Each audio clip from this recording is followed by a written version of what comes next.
માં છે ને એ તો માં છે. હું તો બાપુ ક્યાંય ભલામણ નથી કરતો કાંઈ તમે દાન કરો ને મોટી કથાઓ કરો ને માંડવા કરો ને કાંઈ નહીં કરો તો હાલ છે. માં ને બાપ ને બાપુ બે ટાઈમ હારો રોટલો દેજો. જિંદગીમાં જો કાંટો વાગે તો તમારો ગુલામ થઈ જાય. માં ને બાપ ના આશીર્વાદ બાપુ વિધિના ચકડા ફેરવી નાખે. લખવું હોય તો લખી લેજો. આપણે સારું કામ કર્યું જ નથી. મારી વાત કરું તમને, અમારા સાક્ષી બેઠા જ હમણાં સાલ ઉઠાડી હતી. આમ બધા ભેગા જતા હારા ધંધા કરવામાં. આપણે મંદિરે નથી ગયા ને આપણે કોઈને સીતારામ નથી કર્યું, આપણે કોઈને દાન દક્ષિણા નથી કરી, પણ મા બાપ ને હાજવા એમાં આપણો અત્યારે મેળ પડી ગયો. ડગા ટેડાણા દરબારે આવ્યા છે અમારા 10 એમના તો એ તો મારી ભેગા હતા ને એમના અનુભવ થયો પૂછો. એટલે અમારું જેવું લિસ્ટમાં આયા તેમ બધા બોલાવો છો. અહીંયા હજી અમુક તો હજી સક્કર નથી લેતા અમારા. પણ કહેવાનો મતલબ સાપ, આ સાપ ની વાત છે ને. હજી આ મૂળીની તમારી મૂળીની સાપે ભલે તમે બધા સુધરી ગયા છો બાકી હજી અમુક સેટા જાય કે મૂળી હોરું ન હલે. ગમે કર્યું હોય તો તમે જાણો રી જાણે. એટલે સાપ એમ નથી જાતી. પણ મારો કહેવાનો મિનિંગ એ છે કે માર્ગે ચડ્યા પછી કચ્છનો બારવટીયો જેસલ જાડેજો એક ઘાન બે કટકા કરતો હોય, એક ચા પાણીની વ્યવસ્થા સામેની. કચ્છનો બારવટીયો બાપુ આ કાંઠે બારવટીયો હોય ને હામા કાંઠે બાપુ એક સતી તોરલનો સથવારો મળે અને આ દુનિયામાં જો પૂજાઈ જતો હોય પછી બાપુ જાડેજા માંથી કોઈ નહીં કઈ વિતાડી હોય. અને ઈ વિતાડ્યા પછી બાપુ જાડેજાની માલિકોર જે ઉભો થયો હોય એને જે દબાવવા હાટું થઈને જેસલને જે મહેનત કરવી પડી તો જેસલનો આત્મો જાણે. એ ભક્તિના માર્ગે ચડાવ્યા પછી સતી તોરલ જાડેજાને કહે છે, જાડેજા મારા કપડા તમે નદીએ ધોઈ આવો. એ કપડાનું પોટલું લઈને નદીએ ધોવા જાય તેથી જે દુનિયા એના માથે બાપુ જે વિતાડી છે ને જાડેજાનો આત્મો જાણે છે. હરી ભજવું હક બોલવું દોનો બાતા અવલ આવા નરને આઠે. આ બાપુ અમે ભક્તિના માર્ગે છે ને એ પેલાના જે ધોકા પસાડ્યા છે ને એ અત્યારે નડે છે. પણ શું કરવું, આવી તમને ખબર નહોતી કે આવો ટાઈમ આવશે. કોક તમે અહીંયા આવ્યો હોય ને પછી તમે એમ વાત કરો ને કે ઓલો દરબાર અમારે અહીંયા પ્રોગ્રામ આવે તો ભારે મજા કરે. હવે એ તો હું દડા મારીને બીની બેઠી પાટી એને હું આપણો સારું બોલતું જ નથી કોઈ.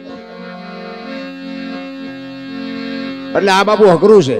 ઓલી 500 ની 1000 ની નોટ બંધ થઈને તમે લાઈન માં ઉભા હતા. એક ભાઈ અમારી વાંહે થઈને મોર આગળ આવીને ઉભો. અમારા ગામના કોરીન છોકરા હતા ને એને કીધું, એ અમારા ગામના દરબાર ઉભા વાંહે રે ને કે મોર કેમ વિયો ગયો. તો બોલો કેટલું બધું બોલો દરબાર હોય તેના ઘરનો ફલાણું ઢોકળું. એટલે પણ મેં કીધું હું કાંઈ નથી કહેતો, તમે તારે લઈ લ્યો ને ભાઈ. તો એ કહે છે ને હું કહું છું અમારા મેળ આવશે લેશું ને કાંઈ લાવશું. એ કે તમે દરબાર એ ઉપાડો લીધો છે ને તમે શું કરો ને ફલાણું ઢોકળું. પછી મેં એને કીધું, મેં કીધું કરવું કાંઈ નથી પણ તમે થોડાક ભેગા મોડા થયા એટલે આપણે બધો હિસાબ કરે. આટલી બધી વાર લાગે નહીં પણ આ ટ્યુશન તો અમારે ત્યાં રાખવા પડે. તમે ક્યાં અમને શીખડાવો છો. કહેવાનો મારો અર્થ એ છે કે તમારે કરવું ન હોય જગત તમારી પાસે કરાવે. અખિલ બ્રહ્માંડ નો માલિક કૃષ્ણ પરમાત્મા છે ને કંસને મારવા માટે એને જન્મ લેવો પડ્યો. ઇતિહાસ એવું કહે છે. પણ એક સંત પાસે સાંભળેલી વાત, કંસના બેન દેવકી ને વસુદેવ મહારાજ એના બેન બનેવી થાય ને બાપુ એને દુનિયાને બાપુ કંસ આખું હેરાન કરતો હતો પણ એ બેન બનેવીને એટલો બધો પ્રેમ કરતો હતો ને કે એની કોઈ સીમા નહીં. એમાં એક દિવસનો સમય અને બેન બનેવીને રથમાં બેહાડી અને કંસ પોતે આમ બગીચામાં ફરવા માટે નીકળે અને એ વખતે બાપુ આકાશવાણી થઈ કે કંસ તું તારા બેન બનેવીને આટલો બધો પ્રેમ કરશ ને પણ એનું 8મું સંતાન છે ને એ તારા મોતનું કારણ બનશે. તારું પાપ જ એટલું છે. હવે મોત ની આપણને ખબર પડી જાય એટલે આપણે પછી હકણા રહી કઈ. ઈ બેન બનાવીને બાપુ જેલમાં પૂર્યા અને પછી જાણીતો ઇતિહાસ છે. પણ એને એવો વિચાર આવ્યો કે 7 સંતાનને આપણે મારવા નથી. મારું મોત તો 8મા સંતાનમાં છે ને એટલે આ 7 સંતાનને હું કામ મારવા જો. અને ભગવાનને વિચાર થયો કે આને હારો વિચાર આવ્યો. આ હાથને જો ન મારે તો મોતનો આ પાપનો ઘડો ભરાય ને હાથને મારીશ ને એવો તને હારો વિચાર આવ્યો. એટલે હવે આ હાથે મરવા હોય કરવું શું? ભગવાન મુજાણા આકાશવાણી કરી દીધી. હવે કરવું શું? ભગવાન મુજાણા આયા કણે કંસ પોતાની કચેરી ભરીને બેઠો છે. બધાને પૂછે છે કે આવી રીતની આકાશવાણી થયાના માટે શું કરવું? કોઈ કે મારી નાખાય ને કોઈ કે ન મરાય. કંસ કે નો જ મરાય ને ભલામણ. 8મું સંતાન ની વાત કરી છે. હાથે શું ગુનો કર્યો? હાથને હું કામ મારવા જો? જેલમાં પૂર્યા છે. મને ખબર તો પડવાની જ છે કે 1 જન્મ 2 જન્મ 3 જન્મ હાથ ને જવા દેવા. ભગવાન વિચાર કરે કે હારો આને વિચાર હારો આવ્યો ને હાથ નો મારે તો મારી આકાશવાણી ખોટી પડે. એમાં નારદજી ભગવાન પાસે આવ્યા. ઈ નારદ જો આ વાતો બધી આપણા ઉપર જ છે. આપણે કઈ સારું કરવા બેઠા હોય ને પણ કોઈક એવી હળેશ આવી જાય ને આપણે અહીંથી ભૂંડું કરાવે. ઈ નારદજી આવ્યા ને ભગવાન પાસે. ભગવાન ને કે શું તમે મૂંઝાણા છો? ઈ કે ભાઈ આવી રીતની આકાશવાણી કરી છે ને ઓલા કંસ ને વિચાર એવો આવ્યો કે હાથ ને મારવા નથી. તો કે પણ એમાં વાતો શું છે? દેખો પણ તો એનો પાપનો ઘડો ભરાય ને મારી આકાશવાણી ખોટી પડે. તો કે તમારું કહેવાનું શું થાય છે? ઈ કે હાથે હાથ ને મારે ને તો મેળ પડે. કે મૂળ તો મરવવા જ છે ને. તો કે હા તો કીધું હું શું ને નથી એવા ગામમાં કેટલાય હોતા આપણે. આવ્યા નારદ મુનિ આખી કચેરી આમ હેગડાટેર ભરી હતી. કંસ જોઈ ગયો. પધારો પધારો ભૂદેવ પધારો. એ કે શું આ ડાયરો ભરીને બેઠા? કે ભાઈ આવી રીતનો એક અમારો પ્રશ્ન છે. કે શું? એ કે ભગવાને આવી આકાશવાણી કરી છે ને કે હાથ સંતાન ને 8મું સંતાન તને મારશે. એટલે હું એવું વિચારું છું કે આની માટે શું નિર્ણય લેવો. તો કે તમે શું વિચાર કર્યો? તો કે હાથ ને નથી મારવા, 8મું સંતાન મને મારવાનું છે ને. આ તમારી ભૂલ છે. એ કે પણ આ વાત એવી છે કે 8મું સંતાન મારે તો હાથ સંતાન ને શું કામ મારવા જોઈએ? એ કે પણ હું તમને સમજાવું રો. આમ દિવાલ ઉપર લીટા કરાવી કે લીટા 8 કરો. 8 લીટા કર્યા આમ 1 2 3 5 7 8. એ કે ગણો.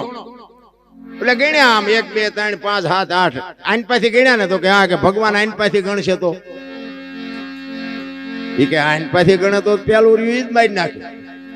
હું તેમાં કહું છું કે હાથે હાથ ને પતાવી દો. તો કે પતાવી દો. આપણે ભૂંડું નથી કરવું બાપુ. દુનિયા તમારી મારી પાસે ભૂંડું કરાવે છે. એમ વાણી છે ને વાણી વિચાર માગે છે. આ એમ નામ બાપુ ગોપીચંદ નાવા બેઠો. એને ખબર હતી કે અડધી કલાક પછી મારે સાધુ થવાનું છે. માએ કીધું કે બેટા આ કરતા તો તારા બાપની હવાઈ કાયા હતી. દુનિયાએ દિવાળી મૂકી દીધી. આ એક જ શબ્દ બાપુ ગોપીચંદને અડી ગયો. અને ગોપીચંદને જો માનો શબ્દ વાગ્યો ન હોત ને તો આ દુનિયા ગોપીચંદને ઓળખતી ન હોત. એમ શબ્દની મારામારી છે. અમે આખી રાત અહીં રાડું પાડીને આમાંથી એકને જો અમારી વાતના ટપ્પા ન પડે તો અમારી તમારી બેયની કઠણાઈ ન કહેવાય. કોકને તો બાપુ અમારી વાત કઈક અડવી જોવે ને. એમાં ઈ રામદેવજી બાપા નો તમને એક પ્રસંગ કહું. રામદેવજી બાપાને જન્મ હું કામ લેવો પડ્યો? 4 યુગને વાત કરે ને, 4 યુગના પાઠની. પહેલા યુગમાં પ્રહલાદ, બીજા યુગમાં હરિશ્ચંદ્ર, ત્રીજા યુગમાં ધર્મરાજા, ચોથા યુગમાં બલિરાજા. બલિરાજા વખતે બંધ કર્યું. પછી અખિલ બ્રહ્માંડના માલિકને એમ થયું કે બલિરાજામાં પાઠની પરંપરા બંધ કરી કાલની પેઢીને ખબર કેમ પડશે કે પાઠ આને કહેવાય. એ પાઠની પરંપરા ચાલુ કરવા માટે એમને જન્મ લેવો હતો. પણ હવે જન્મ લેવા માટે ઘર તો એવું જોઈએ ને કઈક વ્યવસ્થિત. એમાં કુદરતને કરું અજમલ રાજાને બાપુ દીકરાની ખોટ હતી. કૃષ્ણને આવવાનું હતું અને અજમલ રાજાને દીકરાની જરૂર હતી. આ બેયનો ભેટો થઈ ગયો. રામદેવજી બાપાનું આગમન થઈ ગયું. અને એની વાત પૂરી થયા પછી રામદેવજી બાપાને જયારે સ્વધામ જવાનું થાય એ વખતે પોતાના કુટુંબને બોલાવે અને કુટુંબને બોલાવીને કહે છે કે હવે મારો સમય થઈ ગયો છે અને મારી બધી તૈયારી કરો. પણ દુનિયા તમને ગમે એ વાત કરે ને મારી સમાધિ ખોદવાની વાત ન કરતા. કારણ કે એમને હરભુજી એમના માસીના દીકરા ભાઈ થાય. હરભુજીને મળવાનું વચન આપ્યું હતું અને સમય સંજોગ અનુસાર 2 જણા ભેગા ન થઈ ગયા. જવાનો સમય થઈ ગયો એટલે આમને ખુલાસો ન કર્યો. પણ રામ